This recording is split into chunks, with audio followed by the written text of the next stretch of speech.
Corona virus की दूसरी लहर की पीक अब खत्म होती दिख रही है। लगातार मामलों में कमी के चलते अब 44 दिन बाद सबसे कम 1,86,163 मामले सामने आए हैं।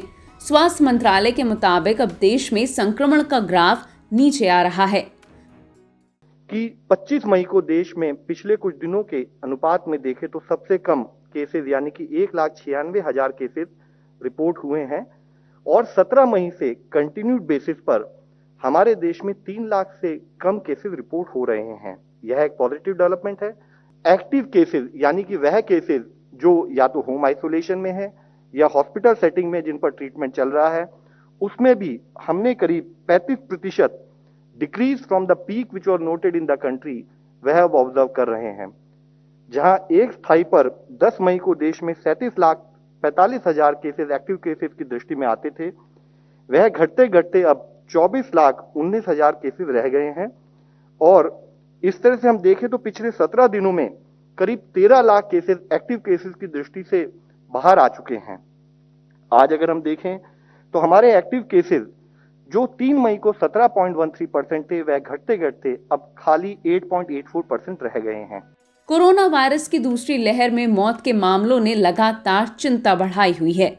रोजाना 3,500 से लेकर 4,000 से ऊपर के बीच लोग अपनी जान गंवा रहे हैं।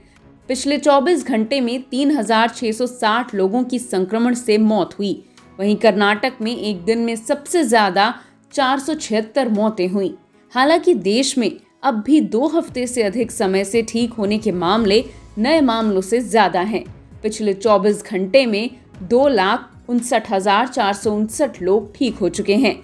इस बीच देश में अब कुल मामलों की संख्या 2,75,55,457 है।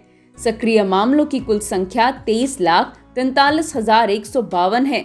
कुल ठीक हो चुके लोगों की संख्या 2,48,93,410 है और कुल मौत का आंकड़ा 3,18,895 है। भारत में 11 फरवरी को महाराष्ट्र से शुरू हुई दूसरी लहर अब बड़े राज्यों में बेहद कम हो गई है। फरवरी मध्य से शुरुआती अप्रैल तक कोरोना की पीक महाराष्ट्र में बनी हुई थी, लेकिन उसके बाद से दिल्ली और यूपी से लेकर कई राज्यों में धीरे धीरे ये पीक बढ़ने लगी। लेकिन मई के अंत तक अधिकतर राज्यों में इसके केस अब कम हो रहे हैं। इनमें महाराष्ट्र, यूपी, मध्य प्रदेश, बिहार, राजस्थान, दिल्ली, गुजरात आदि शामिल हैं। देश में अब 24 राज्य ऐसे हैं जहां एक्टिव केसों में कमी आ रही है। अब तमिलनाडु सहित उत्तर पूर्वी राज्यों में इसके मामले चिंताजनक हैं। दिल्ली में बीते 24 घंटों में 1,100 मामले सामने आए। यहां पॉजिटिविटी रेट गिरकर 1.53 हो गया है और रिकवरी दर 95% से ऊपर है। दिल्ली हाईकोर्ट ने केंद्र को 12 से 17 साल की उम्र के बच्चों और 17 साल तक के बच्चों के मां बाप को प्राथमिकता के लिहाज से टीकाकरण करने को लेकर नोटिस जारी किया। कोरोना वायरस से निपटने के लिए 19 राज्यों में अब भी लॉकडाउन या अन्य पाबंदियां लगाई गई हैं। महाराष्ट्र के स्वास्थ्य मंत्री राजेश टोपे ने कहा कि कोविड-19 की स्थिति नियंत्रण में है। ऐसे में सरकार उन जिलों में लॉकडाउन बढ़ाना चाहती है जहां पॉजिटिविटी रेट ज्यादा है या जहां बेड की उपलब्धता में कोई दिक्कत है, लेकिन अन्य क्षेत्रों में छूट रहेगी। वहीं दिल्ली के मुख्यमंत्री अरविंद केजरीवाल ने लॉकडाउन खत्म करने की बात कही। तो सोमवार को सुबह 5 बजे तक ये वाला लॉकडाउन है। आज एलजी साहब की अध्यक्षता में डीडीएमए की मीटिंग हुई, दिल्ली डिज़ास्टर मैनेजमेंट अथॉरिटी की, और उसमें कुछ निर्णय लिए गए हैं लॉकडाउन खोलने के लिए। तो सबसे पहली चीज़ तो ये कि अब धीरे धीरे लॉकडाउन खोलने की प्रक्रिया चालू कर रहे हैं।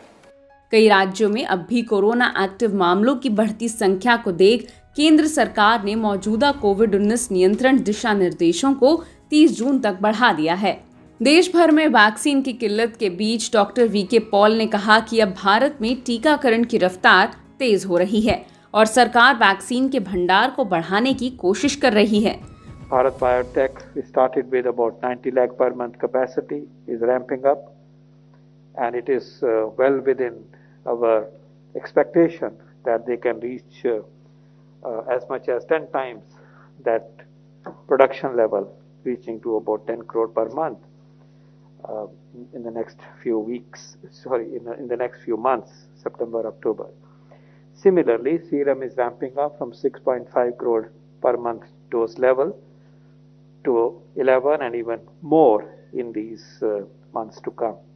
So that effort is also catching momentum, gathering momentum, even as other vaccines in the pipeline are moving close to increased supplies, such as for Sputnik, and also rapid development for such as Zydus vaccine, BioE vaccine, and also Geneva vaccine.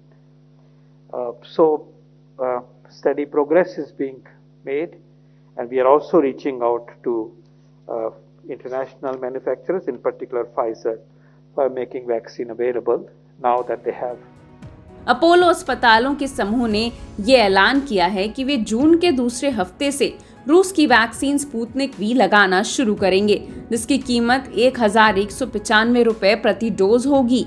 बता दें, देश में 20,57,20,660 लोग vaccine लगवा चुके हैं।